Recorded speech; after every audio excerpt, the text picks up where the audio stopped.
Marketing Square. Bienvenue sur Marketing Square, le rendez-vous du gros marketing. Le gros, c'est un marketing qui sort des clous, qui se réinvente, qui se renouvelle.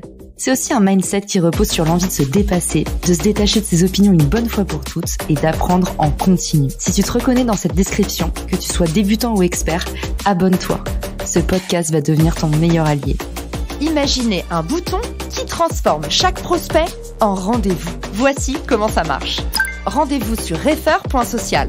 Téléchargez gratuitement l'extension Chrome Refer. Parcourez les profils LinkedIn que vous rêvez de rencontrer. Appuyez simplement sur le nouveau bouton Meet. Grâce à l'algorithme de Refer, vous allez pouvoir trouver le meilleur intermédiaire dans votre réseau pour faciliter la mise en relation. J'espère que bientôt, comme mon amie Déborah, vous pourrez me dire « J'ai gagné 60 000 € en un seul rendez-vous grâce à Refer ». En attendant, place à l'épisode du jour et bonne écoute à tous. Bonjour à tous et bienvenue dans ce nouvel épisode de Marketing Square. Aujourd'hui, je suis accompagnée de Léo Bernard, le cofondateur de Blendy, une solution de recrutement. Et on va démêler ensemble les 5 actions pour améliorer votre chasse au talent, votre recrutement. Léo, bienvenue dans le podcast. Bonjour Caroline et merci pour l'invitation. Je suis ravi d'être là. Eh ben, tu me fais plaisir, Léo. On s'est rencontrés sur LinkedIn. LinkedIn, le terrain de jeu des recruteurs, mais un terrain de jeu de plus en plus saturé. C'est la fameuse guerre au talent. C'est de plus en plus difficile d'aller chercher les profils sursollicités qui se mettent souvent en indépendant ou alors qui choisissent par eux-mêmes où est-ce qu'ils vont candidater.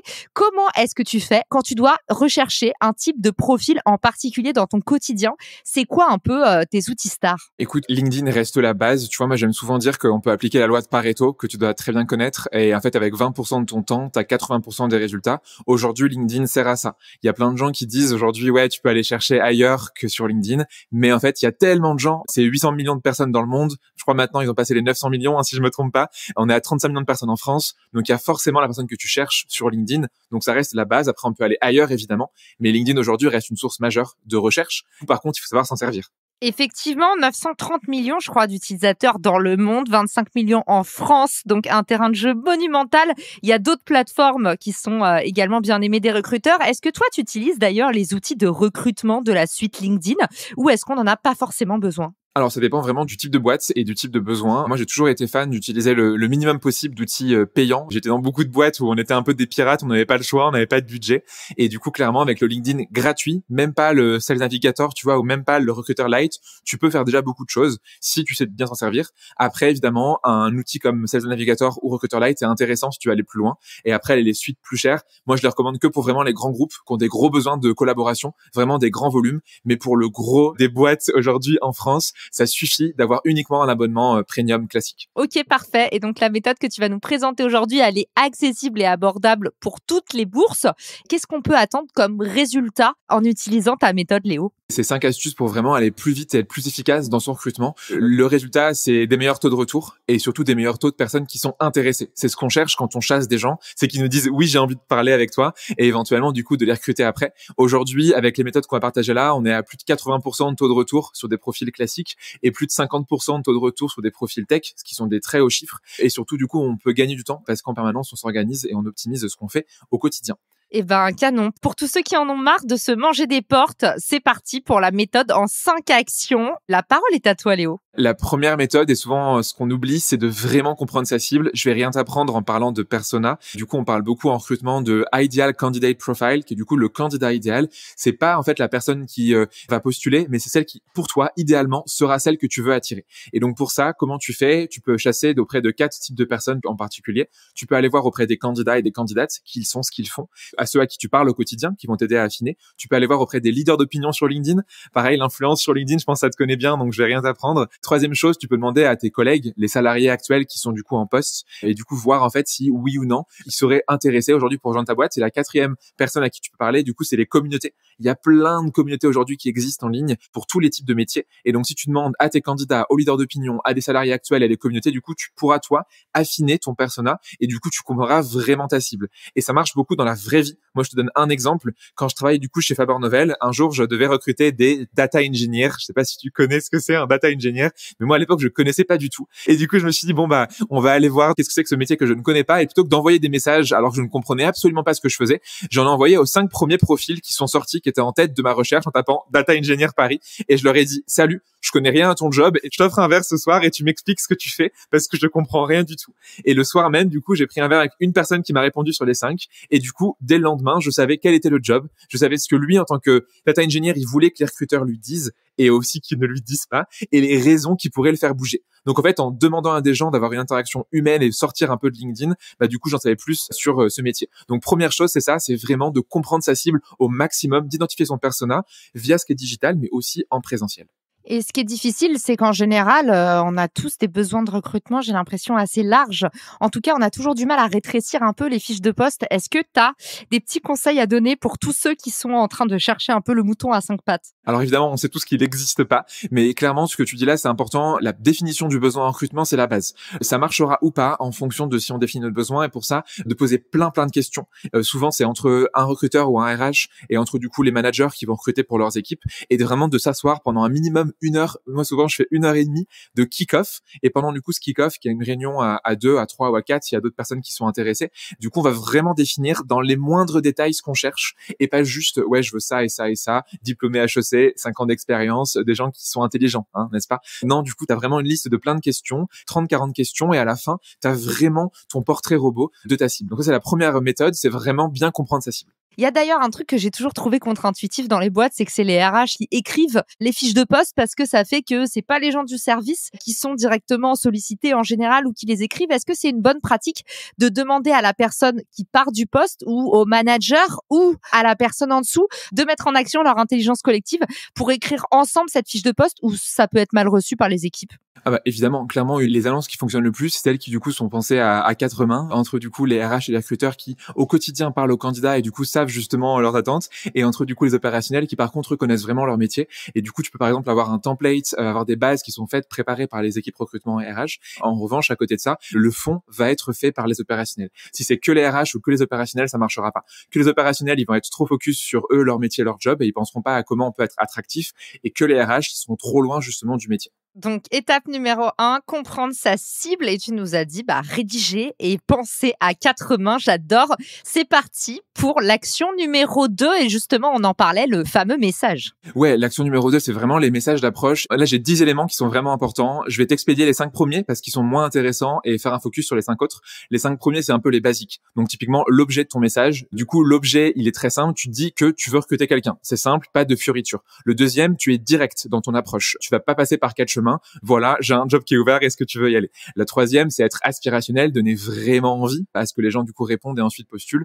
Le quatrième, c'est les objectifs qui sont chiffrés, que tu vas aller donner. Et le cinquième, c'est un terme que tu dois bien aimer, qui est le FOMO, le Fear of Missing Out. Donc vraiment, tu dis un peu, mais attention, mais si dans 2 semaines tu réponds pas, le job il passera à côté, j'aurai recruté quelqu'un d'autre. Ça, c'est un peu les 5 basiques, je dirais, que tu dois faire dans chaque message. Mais les 5 qui sont vraiment intéressants, c'est ce que je vais te dire là. Le premier, c'est l'hyper-personnalisation. Ça, du coup, aujourd'hui, à l'heure où tout est automatisé, tout est growthisé, tout est IAisé. C'est hyper intéressant de revenir aussi à ça. Et donc, dans des messages, là où tu feras la différence, c'est si t'es hyper personnel. Je te donne un exemple. Il y a 2 semaines, je coachais une personne qui s'appelle Cody et qui, du coup, devait chercher des devs. Alors, on était sur Amsterdam et il y a une personne qui, dans sa bio, mettait qu'elle était fan de Donjons et Dragons. Parfait, du coup, pour faire une approche en disant, est-ce que tu as aimé ou pas le film qui est sorti il y a pas longtemps? Moi, je suis le maître du jeu, j'ai envie de t'aider, etc., etc. Deuxième chose, il y avait un candidat qui avait Hades, qui est la photo d'un jeu vidéo, sur son bannière de couverture. Et du coup, elle a reconnu que c'était ce jeu vidéo-là. Je lui ai dit, tiens, vas-y, dis-lui si tu connais ce jeu, lui aussi, fais-lui un message là-dessus. Et du coup, tu en accroches ta première phrase, on montre que tu as vraiment creusé le profil. Ça, du coup, c'est hyper intéressant. Donc, première chose, l'hyper-personnalisation dans les messages, où vraiment, on va faire cet effort de recherche pour que les gens se disent, ah ouais, ils ont vraiment creusé mon profil. Deuxième chose, c'est l'humour. Je trouve que le monde du travail, souvent, est trop boring pour ne pas en faire. Et même pour des grands groupes, même pour des PME, l'humour peut être utilisé, évidemment. Si c'est pas de l'abus et que ça n'a pas à chaque ligne, ça marche. Troisième chose qui manque dans les messages souvent et que moi je recommande à chaque fois, c'est les évolutions. Donc aujourd'hui, par exemple, Caroline, admettons, je te chasse pour un job de Head of Sales. Je veux dire que demain, par exemple, tu pourras devenir CRO de la boîte. Si tu arrives à faire ton boulot, tu pourras vraiment avoir une plus grosse équipe. Et donc en fait, si je te dis juste, OK, je te recrute pour ce job-là, c'est pas forcément intéressant. Par contre, si je t'explique que j'ai ce job-là, mais que demain, tu auras autre chose, là, du coup, tu donnes encore plus envie de répondre. Quatrième chose, c'est ce que j'appelle du coup les phrases pushback. Donc ça, tu l'as des fois dans les annonces d'emploi et je trouve ça assez intéressant. Mais ça va être la phrase où tu vas dire, Caroline, si demain t'aimes bien être opérationnel, désolé, mais ce job-là, c'est que du management. Tu feras zéro opérationnel. Donc si t'as envie, toi, de rester les mains dans la pâte, les mains dans le cambouis, ça te plaira pas. Donc une phrase qui fera que les gens qui sont pas intéressés d'eux-mêmes te diront non et t'auras pas besoin du coup de faire ça en entretien. Et la dernière chose, c'est le CTA, le fameux call to action que tu mets à la fin d'un message. Et là, du coup, tu es en train de réaliser peut-être que c'est la même chose qu'un message commercial, un message de recrutement, ou à la fin du coup de ton CTA, tu dis quelque chose de très simple, de peu engageant, comme est-ce que tu aurais 10 minutes demain ou après-demain pour en parler au téléphone. Et pas, voici mon Calendly, ou je vous laisse m'envoyer votre CV ainsi que la référence de 4 managers. Ce genre de choses, tu vois, que tu as des fois en fin de message, c'est non. Donc ton call to action à la fin, il est efficace, impactant et il donne envie. Et si tu respectes tout ça, en moyenne, Élise, sur ses messages, elle est à 80% de taux de retour. Et moi, sur des profils tech, je suis à peu près sur 50%. Ce qui, du coup, sont des très bons scores par rapport au message d'approche au global. En gros, c'est clair, concis, efficace, sans ambiguïté. On tourne pas autour du pot. Aussi, hyper important, se mettre dans la peau du candidat. Pareil que l'exercice de vente que tu mentionnais, l'exercice commercial quand tu parles du call to action. Tu nous as parlé aussi de la transformation. Donc, vous vendez pas un poste, vous vendez aussi la marche suivante sur l'escalier et les perspectives du coup d'évolution future. Et puis toujours personnaliser au maximum, montrer qu'on a vraiment fait son taf, qu'on s'est vraiment renseigné sur le candidat. En gros, les recruteurs, vous devez faire exactement ce que vous attendez des candidats quand ils postulent chez vous. Donc voilà, maintenant le rapport de force c'est un petit peu rééquilibré et force à vous de trouver un petit peu des clés d'entrée originales pour attirer l'attention des profils qui sont sursollicités. Question importante pour toi Léo, tu nous as parlé tout à l'heure d'intelligence artificielle, il y a de plus en plus de recruteurs qui sont tentés de passer par des outils. Est-ce que toi, tu as quelques petits outils d'IA qui sont sympas, qui permettent juste un peu peut-être de décoincer l'exercice d'écriture sans pour autant écrire des copier-coller à tous les candidats? Sur l'écriture, je trouve que c'est assez compliqué. Autant l'IA peut t'aider à faire des annonces, autant elle peut t'aider à, par exemple, faire ta recherche, à cibler un profil. Elle peut aussi, par exemple, t'aider à faire des réponses automatiques aux candidats quand ils ont postulé. Mais je trouve que sur l'écriture, c'est aujourd'hui très difficile de faire aussi bien que l'humain. Je sais pas ce que t'en penses toi, mais je trouve que quand tu fais un message vraiment copyrighté, vraiment bien rédigé, aujourd'hui, l'IA n'est pas capable de faire aussi bien qu'un message personnalisé. Si on me prouve le contraire, je prends. Mais j'ai pas trouvé aujourd'hui l'outil parfait qui me convenait. J'ai essayé 1001 variations de ChatGPT, mais pas un seul qui m'a convaincu. Ok, intéressant. LinkedIn est en train de plancher sur différents projets où justement, il simplifie la vie des recruteurs quand ils doivent écrire une description de poste. Je vous renverrai aussi dans les ressources vers l'épisode qu'on a fait sur le sujet avec Pierre-Alain. Et puis, LinkedIn permet aussi, côté candidat, de mieux postuler. Maintenant, il y a une tutelle un peu des deux côtés. Comment mieux rédiger quand on est recruteur et comment mieux répondre quand on est candidat. Et puis, ils réfléchissent aussi à faire une aide rédactionnelle sur les postes enrichis par l'IA. Donc, pour ceux que ça intéresse, je vous mets ça dans les ressources. Ok, intéressant. Donc, tu l'utilises pas spécialement pour rédiger. Mais est-ce qu'il y a des petits outils IA qui sont intéressants dans le recrutement qu'on devrait connaître, en tout cas, pour aller plus vite sur certains sujets? J'en ai un pour toi que j'ai découvert il y a pas longtemps et je l'ai pas encore essayé, mais pour le coup, Elise l'a essayé, elle m'a montré et j'étais bluffé. C'est Nuta. N2OTA, je sais pas si tu as entendu parler, qui du coup te permettent de transcrire des appels, donc ça peut être des entretiens. Quand tu as des clients, ça peut être des entretiens clients. Et du coup, tu auras tout le transcript d'un call et tu auras en plus de ça un résumé qui va t'être donné. Donc en fait, Nuta vraiment va super loin dans en gros l'audio jusqu'au texte, à la fois sur la globalité de ton texte, donc je pense pour transcrire un podcast hyper bien aussi, mais du coup aussi sur un résumé, donc qu'est-ce qui s'est dit. Et tu peux par exemple mettre toi les 10 questions que tu poses en entretien d'embauche et du coup ça va aller te mettre automatiquement tes 10 questions, mais aussi les 10 réponses des candidats et un résumé de leurs réponses. Et du coup, tu auras juste besoin de regarder tes notes pour savoir si oui ou non le candidat fait le cut et passera à l'étape suivante. Canon. Moi, j'utilise PodSqueeze. Je vous le mets aussi dans les ressources, mais on va aller tester ça. Merci pour la ressource et c'est parti pour l'étape numéro 3, justement. À l'étape numéro 3, elle est liée à la 2, en fait, c'est qu'est-ce que tu fais après un message. En formation, souvent, quand je demande qui va plus loin que le premier message, la réponse est souvent, il y a pas grand monde. Alors qu'en fait, c'est hyper important. Moi, pendant de nombreuses années, quand j'ai commencé à recruter, je faisais pas ça. Alors, quand tu regardes les chiffres, tu te demandes pourquoi est-ce qu'en fait, on le fait pas. Aujourd'hui, les chiffres, c'est 100% de retour en plus quand tu fais des relances. Donc, en gros, le double. Typiquement, c'est les chiffres de HireSuite qui a fait une étude et ils ont remarqué qu'au global de tous leurs clients, ils étaient à 14% en moyenne après le premier message. Et quand ils ont 3 relances, donc 4 messages en tout au global, on passe à 28%. Donc si du coup tu fais 4 messages au lieu d'un, tu as 2 fois plus de réponses. Et là du coup je te laisse imaginer ce que tu peux faire avec ça. Soit du coup tu peux te dire que dans le même temps, tu vas aller avoir 2 fois plus de réponses. Soit tu peux te dire que tu peux passer 2 fois moins de temps à faire des messages et donc ce temps-là, le passer à autre chose. Donc soit du coup tu auras plus de volume, soit du coup tu auras moins de temps passé sur le sourcing grâce aux relances. Et donc dans les relances, qu'est-ce qu'on peut faire? Ça peut être juste par exemple demander si le message est reçu. Ton premier relance c'est voilà, je voulais juste être sûr. Tu le sais très bien, hein, des fois tu reçois des mails de LinkedIn ou autre et du coup des fois tu lis t'oublies de répondre ou t'oublies de mettre en non lu pour regarder plus tard et juste tu passes à autre chose. Et clairement, les candidats, c'est pas un métier de candidater et donc ils peuvent passer à côté. Et donc tu leur envoies une première relance en leur disant j'espère juste que le message tu l'as bien reçu, que tu l'as bien eu. Un autre exemple peut être par exemple d'envoyer plus d'infos sur l'équipe ou sur la boîte. Donc tu vas envoyer un petit lien vers une vidéo, un audio, un podcast de quelqu'un de l'équipe qui du coup parlerait et expliquerait un petit peu ce qu'ils font au quotidien. Et troisième exemple par exemple que moi j'aime beaucoup utiliser, c'est de faire un mème personnalisé. Tu prends la base d'un mème sur internet et tu vas du coup choisir un qui va être cool. Par exemple, un que j'aime beaucoup, c'est Macron qui tire une tête et tu sais qu'elle a à son bureau et qu'elle a l'air tout triste et tout déprimé. Et du coup, je mets ça c'est ma tête en attendant une réponse de ta part, Caroline. Ça du coup, ça marche super bien, les mèmes personnalisés parce qu'en plus il y a le prénom de la personne, c'est rigolo, c'est de l'humour. La meilleure relance, c'est souvent le dernier message qui du coup s'appelait des breaking out messages. Donc en gros, c'est le dernier message que tu envoies. C'est pareil quand tu fais une séquence commerciale, je pense que tu valideras ça. Et du coup, celui-ci en fait, il a beaucoup de FOMO parce qu'en gros, la personne elle va lire celui-là, elle va se dire ah ouais quand même, j'ai reçu 4 messages, est-ce que je donne une chance et est-ce que je réponds à la personne? Moi, c'est ce qui marche le mieux dans mon quotidien en tant que recruteur. C'est ces derniers messages où du coup, tu dis c'est mon dernier, je t'en enverrai plus d'autres promis. Et quand tu dis ça, les gens, ils se réveillent et souvent, ils font ok, ça marche, on se parle. Ta fameuse passion pour le FOMO, et effectivement, c'est le séquençage qui va bien et ça me rappelle Lemlist, un logiciel de cold email, avait explosé parce que ils avaient été les premiers à lancer en France les photos personnalisées avec le prénom à l'intérieur sur des mèmes du genre oui, toujours pas de nouvelles de ta part Caroline ou alors fini entre nous Caroline.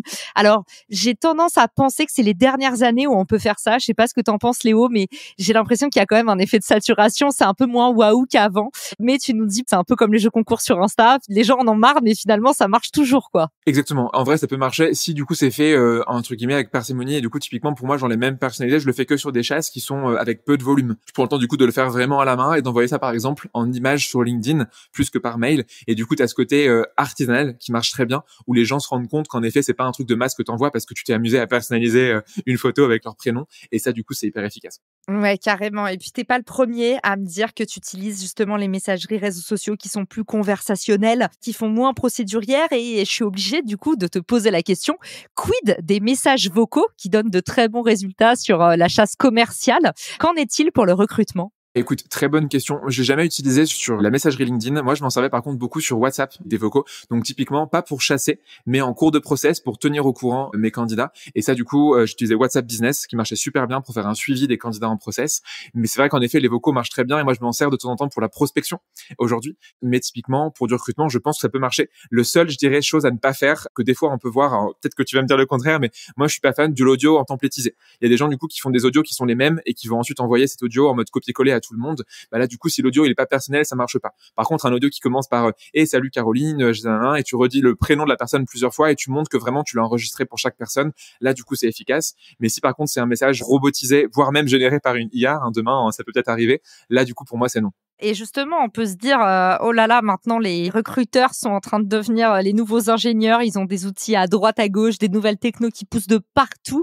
On transitionne vers l'étape 4. Comment est-ce qu'on peut s'organiser pour ritualiser toutes ces étapes? Tu nous as parlé de séquençage, il y a différentes façons d'approcher le candidat, des canaux qui se multiplient. Comment est-ce qu'on met tout ça en ordre de marche? Ouais, alors pour s'organiser, je dirais il y a deux choses qui sont importantes. La première, c'est de ritualiser son sourcing. Souvent, c'est une tâche qu'on va oublier, un peu comme quand t'es entrepreneur, c'est la compta, tu sais, c'est la tâche la moins importante, du coup, tu la fais plus tard. Bah, du coup, souvent, le sourcing en entreprise, les gens, ils oublient de le faire. Et donc, il y a deux manières de faire. En individuel, c'est tout simplement se mettre des créneaux. Donc, du coup, tu te bloques des temps dans ta semaine où tu fais que ça. Et s'il y a autre chose qui tombe, s'il y a un meeting ou autre, tu l'enlèves, tu fais que du sourcing.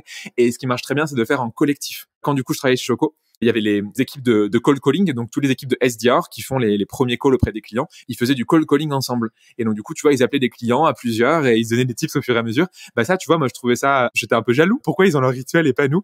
Et du coup, on a mis en place chez Choco des sessions sourcing où, du coup, les mardis et jeudis après-midi, pendant 1h30, on faisait de la chasse ensemble. Donc, on avait en plus une équipe qui était répartie partout dans le monde, États-Unis, Allemagne, France, Espagne. Et du coup, on se regroupait pendant ces 2 fois 1h30. On prenait le besoin d'une des personnes et pendant 1h30, on chassait ensemble. Donc, du coup, chacune avait son propre canal qu'il allait utiliser. Donc, une personne allait être sur GitHub, une autre sur Twitter, une autre sur LinkedIn, une autre directement sur Google. Et à la fin, on combinait les résultats. Et donc, c'était trop bien parce que, on créait un moment d'équipe hyper agréable où on partageait nos galères entre recruteurs. Et deux, en fait, en termes de volume derrière, on générait facilement 150, 200 candidats par session d'1h30, au global à 5 cerveaux réunis. Et ça, du coup, c'est de l'or. Après, évidemment, fallait aller couper dedans parce qu'il y en a qui n'étaient pas forcément pertinents en termes de profil. Mais en ritualisant ensemble son sourcing, ça marche super bien. Et la deuxième chose qui marche vraiment bien pour organiser ça et en faire quelque chose qui fonctionne, c'est en faire un jeu. Moi, du coup, j'avais organisé, encore une fois chez Choco, une sorte de compétition où on avait 30 managers qui pendant 1 heure se sont battus. C'était un peu comme Koh-Lanta le truc, où ils étaient en équipe et le but c'était de trouver un maximum de profils pertinents sur 1 heure. Et du coup au bout d'1 heure, le but c'était de trouver notre futur DRH et figure-toi qu'on l'a recruté. Donc en 1 heure de jus de cerveau de 30 personnes à aller sur LinkedIn, à la fin on a trouvé notre DRH qu'on a recruté dans la foulée. Et donc 2 choses, en faisant un rituel et donc en jouant en fait avec le sourcing qui souvent n'est pas apprécié par les recruteurs et par les recruteuses, mais aussi par les dirigeants et dirigeantes de boîtes qui vont eux-mêmes faire la chasse très souvent. Si on en fait un jeu et qu'on en fait un rituel, on est beaucoup plus efficace et organisé. Ouais, j'adore ce type de nouvelles initiatives. Moi, je me souviens à mon époque, ça me rajeunit pas de dire ça, mais ça faisait un peu grincer des dents parce qu'il y avait des boîtes, tu sais, qui organisaient des concours pour recruter. Et en gros, tu avais une espèce de compétition d'agence et à la clé, tu avais un stage, un CDD, un CDI. Et c'est vrai que sur le principe, ça dérangeait pas mal de personnes de se dire, waouh, tu gagnes un CDD, le monde du travail, il est vraiment hardcore. Déjà, à l'époque, je trouvais que le fait de présenter l'expérience de recrutement comme un concours avec de la créativité, avec l'évaluation de soft skills aussi. C'est finalement ce qui est important dans le monde du travail, c'est pas seulement les compétences, parce que ça, à la rigueur, c'est à la portée de tout le monde avec du travail et de l'expérience. C'est plutôt comment tu te comportes par rapport aux autres, comment tu es à l'aise avec l'exercice de collaboration, comment tu es capable d'apprendre et de prendre des nouvelles responsabilités. Et c'est ça qui fait aussi ta valeur dans l'entreprise. Donc, j'ai toujours trouvé ça intéressant et ça commençait à mon époque, même si c'était controversé, sous la forme justement de ces jeux de recrutement et de ces concours. Et je suis trop contente. Ça reste encore un peu marginal, mais j'ai l'impression que ça se développe de plus en plus, surtout en fait dans la partie justement data, qui fait beaucoup de hackathons, des choses comme ça. Ouais, clairement. Et en fait, tant que c'est en interne et que du coup ça fonctionne, tu vois, typiquement, les jeux, ça peut être dangereux quand tu fais ça auprès des candidats. Par exemple, tu dois connaître les assessment centers où tu vas avoir genre par exemple 10 candidats qui vont se battre pour le même job et qui vont venir la même journée. À la fin, il y a un CDI à la clé. Ça, non, c'est horrible, tu vois. Mais si c'est du coup un jeu en fait en interne et qu'il n'y a pas d'incidence sur l'externe, là, du coup, c'est génial. Et du coup, tu peux jouer ensemble. Et puis, ça tisse des liens entre les gens de ton équipe. Donc, c'est beaucoup mieux de faire ça en interne. Mais ouais, faut faire attention avec les jeux. Pas que justement, on finisse après sur les groupes un peu Facebook, tu sais, de c'est quoi, flexibilisation du travail, ce genre de choses où on va dire, waouh, on gagne un CDI à la clé, ouh! Bah ouais, c'est vrai. Après, honnêtement, moi, ça m'a jamais vraiment hyper choquée, mais je comprends complètement que ce soit clivant. Donc, toi, tu nous dis, en fait, les rituels et les outils parfaits pour mieux organiser son sourcing. Je suis obligée de te poser, évidemment, la question. Qu'est-ce que tu penses de la cooptation, c'est-à-dire recruter via tes employés existants? Est-ce que tu l'utilises? Est-ce que c'est facile, difficile? Est-ce que tu as des petites recettes à nous partager? La cooptation, ouais, c'est clairement un des meilleurs canaux d'acquisition parce que du coup, tu as déjà des gens qui sont qualifiés. Les gens qui sont cooptés, et je parle ici d'une vraie cooptation, donc des gens qui connaissent vraiment les salariés en interne et pas de la fausse cooptation en mode « Ah ouais, j'ai trouvé ce mec-là sur LinkedIn, tiens, tu peux le recruter ». La vraie cooptation, quand elle est bien faite, elle a un impact génial. On a des gens qui connaissent la boîte, qui connaissent les valeurs, qui connaissent la culture, qui savent grosso modo à quoi s'attendre. Et donc forcément, ça marche très bien en termes de stats. Quand j'étais chez Choco, par exemple, on était à 1/4 de notre recrutement via cooptation, donc 25%, ce qui est énorme. On a même eu un problème pendant un temps, c'est qu'on avait trop de cooptation.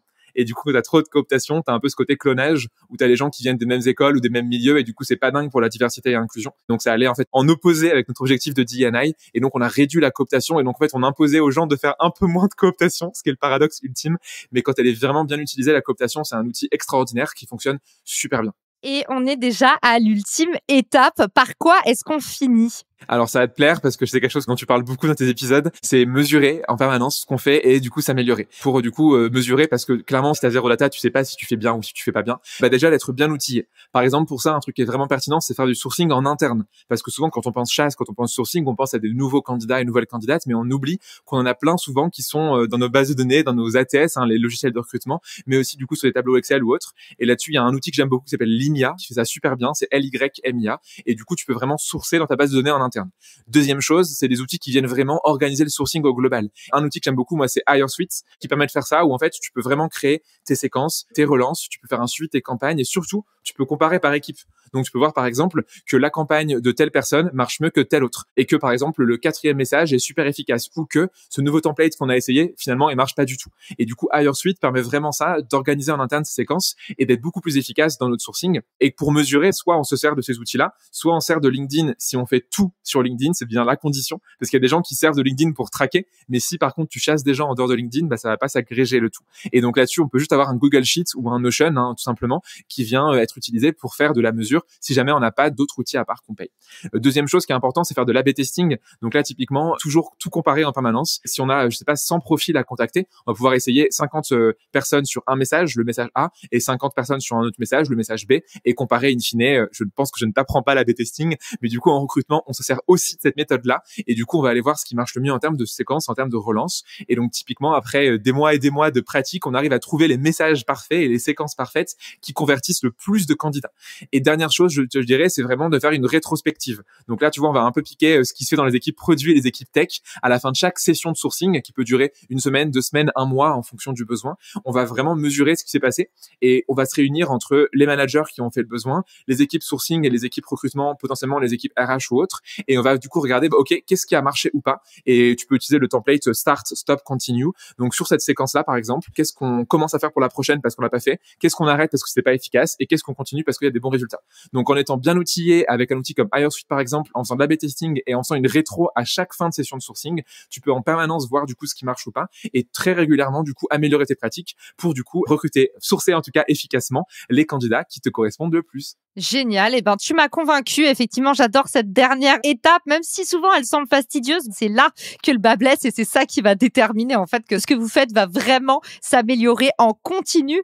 En parlant de tracking, dis-nous où est-ce qu'on peut suivre tes traces, Léo, te retrouver. Quel est le meilleur moyen éventuellement aussi de te contacter? LinkedIn évidemment, donc Léo Bernard comme tu l'as dit en introduction, et si les gens veulent avoir un podcast recrutement en complément du tien, j'ai mon podcast Tam Tam, TAM, plus loin TAM, qui vient donner des tips activables justement côté recrutement pour passer au niveau supérieur, mais principalement du coup sur LinkedIn, Léo Bernard. Génial, et ben on mettra tout ça dans les ressources de l'épisode. Merci Léo d'avoir été avec nous et à tous, à très vite pour un nouvel épisode. Ciao! Si cet épisode te plaît, tu peux le partager en me taguant ou lui laisser 5 étoiles sur Apple Podcast. Marketing Square.